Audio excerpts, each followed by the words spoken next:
புண்ணியம் தேடி காசிக்கு போவார் இங்கு நம் நாட்டினிலே.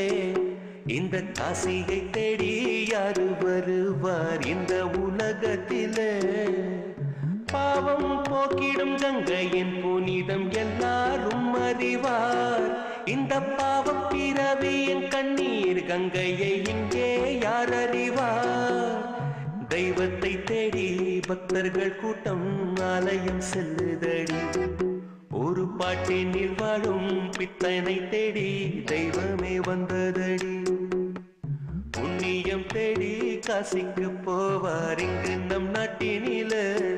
இந்த காசியை தேடி யாரு வருவார் இந்த உலகத்தில?